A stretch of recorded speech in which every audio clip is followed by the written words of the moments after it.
마음 갈 곳을 잃어. 새벽 2시의 방은 세상에서 가장 큰 수족관이 된다. 푸르스름한 스마트폰 불빛이 벽면에 번지면 나는 그 안에 가라앉은 한 마리 심해어가 된다. 손가락 하나 까딱하면 닿을 수 있는 수백 명의 이름들. 화면을 스크롤하는 손끝에 서늘한 한기가 서린다. 문득 그런 생각이 든다. 이토록 촘촘한 그물망 속에서 왜 우리는 매일 밤 투명하게 말라 죽어가는 걸까? 이상한 일이다. 외로움은 혼자 있는 방에서 시작되지 않는다. 그것은 언제나 사람으로 가득 찬 식탁이나 활짝 웃고 있는 단체 사진의 가장자리에서 싹을 틔운다. 유난히 사람을 좋아하는 사람들이 있다. 누군가의 거친 숨소리 하나에 마음이 덜컥 내려앉는 사람들. 상대의 무표정 뒤에 숨은 서운함을 기막히게 찾아내는 사람들. 그들은 타인의 계절을 살핀다. 저 사람이 지금 추운지 더운지 혹은 마음의 비를 맞고 있는지. 하지만 그들이 정작 자신의 방으로 돌아왔을 때 그 방의 온도를 걱정해주는 사람은 아무도 없다. 마음을 건넨다는 건 사실 내 안에 가장 연약한 살점을 떼어주는 일이다. 오늘 날씨가 참 좋네요. 그 짧은 한마디에 우리는 얼마나 많은 망설임을 담아보내는가. 혹시 바쁘진 않을까? 내가 귀찮게 구는 건 아닐까? 보내기 버튼을 누르고 화면을 뒤집어 놓는 그 몇 초의 시간 동안 심장은 제멋대로 너를 뛴다. 하지만 돌아오는 건 짧은 이모티콘 하나 혹은 몇 시간 뒤에 응 그래. 상대가 나쁜 사람이라서가 아니다. 그저 나의 100도가 그 사람에게는 단지 10도에 불과했을 뿐이다. 그 온도 차가 만든 틈새로 새벽의 차가운 공기가 사정없이 들이친다. 인간은 진화의 어느 길목에서 타인이라는 치명적인 약점을 갖게 되었을까? 혼자서도 잘 먹고 잘 살 수 있는 세상이라는데 왜 우리는 여전히 누군가의 온기에 목을 맬까?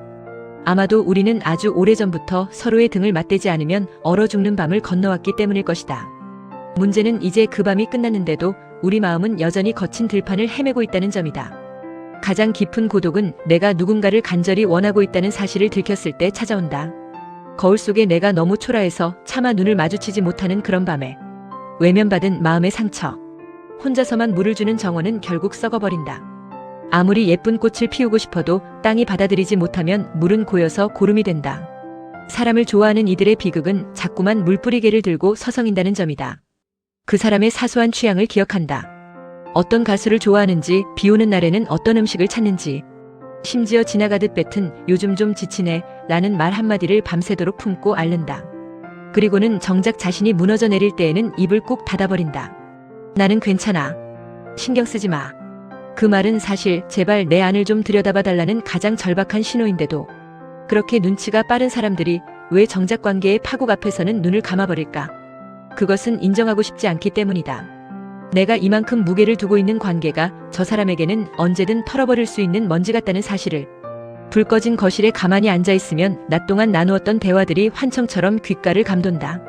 그때 그 표정은 무슨 뜻이었을까? 내 말이 조금 과했을까? 혼자만의 법정에서 스스로를 피고석에 앉혀두고 밤새 신문을 이어간다. 지독한 자학이다. 지독하게 사람을 사랑한 대가로 받는 가장 가혹한 형벌이다.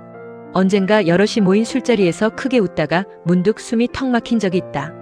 모두가 잔을 부딪히고 공간은 소음으로 가득 차 있는데 마치 나만 방음벽 속에 갇힌 것 같았다. 사람들의 입모양은 보이지만 소리가 들리지 않는 기묘한 감각. 그 거대한 주파수의 불일치 속에서 나는 철저히 이방인이 되었다. 가장 무서운 건 그 자리가 끝난 뒤 집으로 돌아오는 택시 아니다. 창밖에 흘러가는 네온사인들을 보며 손에 쥐고 있는 스마트폰의 무게를 느낀다. 이 온기 없는 유리 덩어리가 지금 나와 세상을 연결하는 유일한 끈이라는 사실이 사무치게 무섭다. 결국 우리는 연결되고 싶다는 열망 하나로 평생을 구걸하는 걸지도 모른다. 내가 여기 있다고, 내 손을 좀 잡아달라고, 말하지 않아도 내 슬픔의 냄새를 맡아줄 단 한 사람을 찾아서. 하지만 세상은 너무 빠르고 사람들은 저마다의 짐이 너무 무겁다. 누군가의 슬픈 바라기가 되어주기에 지금의 인간들은 너무나도 빈곤하다. 그 빈곤함과 빈곤함이 부딪힐 때 스파크 대신 서늘한 재만 남는다. 우리가 밤마다 마주하는 그 회색빛재 말이다. 유리벽 안에 갇힌 투명인간. 기대하지 않으려고 벽을 세운다. 이제는 아무도 믿지 않겠다고, 누구에게도 깊은 마음을 주지 않겠다고 다짐한다. 하지만 그 다짐은 아주 작은 다정함 앞에서도 모래성처럼 허물어진다. 누군가 툭 던진 밥은 먹었어? 라는 한마디에 꽁꽁 얼었던 마음이 보기 좋게 녹아내린다. 그리고는 다시 바보처럼 기대의 끈을 꼬기 시작하는 것이다. 이번에는 다를지 몰라. 이 사람은 내 마음을 알아줄지 몰라. 그 반복되는 패배가 우리를 진짜 괴물로 만든다. 겉으로는 웃고 있지만 속으로는 언제 도망칠지, 타이밍만 재고 있는 겁쟁이 괴물. 벽을 두껍게 쌓을수록 역설적이게도 그 안의 외로움은 더 농축된다. 아무도 들어오지 못하게 막은 문은 결국 나조차도 나가지 못하게 만들 테니까. 가끔은 내 마음이 거대한 공동묘지 같다는 생각을 한다. 스쳐 지나간 인연들의 무덤, 차마 전하지 못한 말들의 비석이 가득한 곳. 그 무덤 사이를 서성이며 나는 매일 밤 혼잣말을 중얼거린다. 너는 왜 그때 나를 두고 갔을까? 나는 왜 아직도 너를 여기 묻지 못했을까? 답이 없는 질문들은 메아리가 되어 내 가슴을 친다. 인간의 마음에는 아주 기묘한 구멍이 하나 뚫려 있다.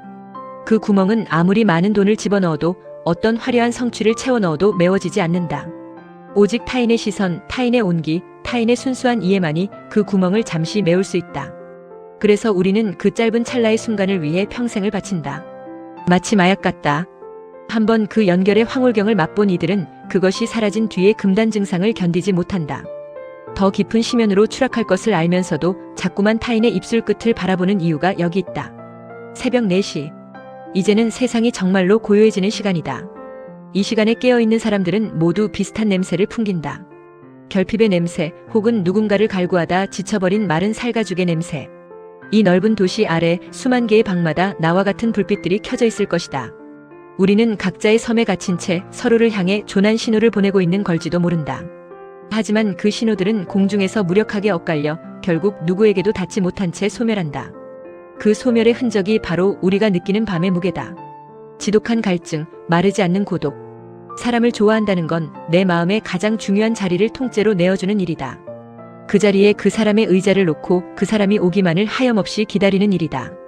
하지만 그 사람은 그 자리에 앉을 생각이 없다. 그저 가끔 지나가다 눈길 한 번 주고는 이내 자신의 길을 가버린다.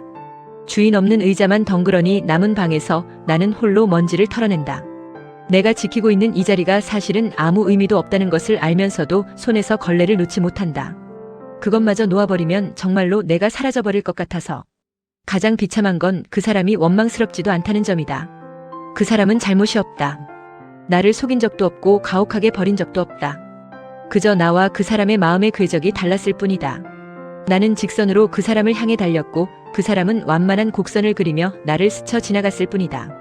이 거대한 우주의 법칙 앞에서 나의 슬픔은 너무나도 사소해서 어디 하소연할 곳도 없다. 그저 혼자 삼켜야 하는 덩어리일 뿐이다. 목구멍에 걸려 내려가지도 올라오지도 않는 단단한 불면의 덩어리. 우리는 왜 이토록 불완전하게 설계되었을까? 왜 혼자서는 완결될 수 없는 구조로 태어나 평생을 다른 반쪽을 찾아 헤매게 만들어졌을까? 플라톤의 신화처럼 정말로 우리는 원래 하나였다가 쪼개진 저주받은 존재들일까? 그래서 끊임없이 타인의 살을 탐하고 타인의 영혼을 갈구하며 그 안에서만 안식을 찾으려 하는 걸까? 하지만 그렇게 찾아낸 반쪽마저도 결국은 타인이다. 피부라는 가장 두꺼운 장벽을 사이에 둔 결코 내가 될 수 없는 절대적인 타인. 그 한계를 깨닫는 순간 고독은 완성된다. 스마트폰을 다시 켠다. 의미 없는 인터넷 뉴스를 긁어내리고 누군가의 행복해 보이는 일상을 훔쳐본다. 모두가 완벽한 삶을 살고 있는 것처럼 보인다. 나만 빼고 모두가 사랑하고 사랑받고 충만한 밤을 보내고 있는 것 같다. 이 거대한 소외감 속에서 손가락은 자꾸만 익숙한 이름 위를 맴돈다. 전화를 걸까? 아니지. 몇 번이고 반복된 검열 끝에 화면은 다시 검게 죽는다. 결국 오늘도 나는 아무에게도 내 진짜 밤을 보여주지 못했다. 상처받은 고아들, 사람을 향해. 그럼에도 불구하고 우리는 내일 아침 다시 가면을 쓸 것이다. 아무 일도 없었던 것처럼 웃고 사람들의 말장난에 격하게 반응하며 다정한 이웃이자 친구가 될 것이다. 그리고 또다시 새로운 사람에게 마음의 한 귀퉁이를 떼어줄 준비를 하겠지. 인간의 어리석음은 끝이 없고 같은 실수를 반복하니까. 하지만 그것은 어리석음이 아니라 어쩌면 우리가 가진 유일한 생존 방식일지도 모른다. 상처받지 않기 위해 완전히 굳어버린 돌멩이가 되느니 깨지고 부서지더라도 피가 흐르는 진흙으로 남겠다는 의지. 외로움은 병이 아니다. 그것은 그냥 우리가 살아있다는 증거다. 타인을 향해 안테나를 꼿꼿이 세우고 있다는, 여전히 누군가를 사랑할 수 있는 능력이 남아있다는 신호다. 그러니 이 새벽의 서늘함이 꼭 나쁜 것만은 아닐지도 모른다. 차가운 공기 속에서야 비로소 내 숨결이 하얗게 보이지 않던가.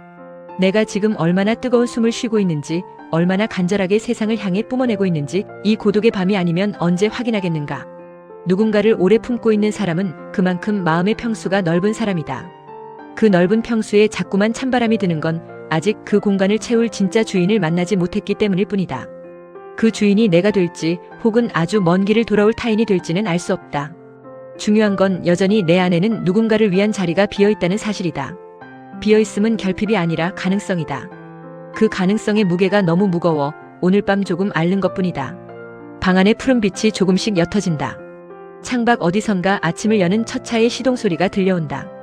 새벽은 그렇게 아무런 대답도 주지 않은 채 제 갈 길을 간다. 여전히 내 손에는 아무것도 쥐어져 있지 않고 내 질문들은 방 구석의 먼지처럼 가라앉는다. 하지만 상관없다. 태양이 떠오르면 우리는 다시 눈을 뜰 것이고 또다시 누군가의 온기를 찾아 걸어나갈 테니까. 그 걸음걸이가 조금 절뚝거릴지라도 우리는 멈추지 않을 것이다. 그것이 사람을 좋아하는 이 서글픈 고아들의 운명이다.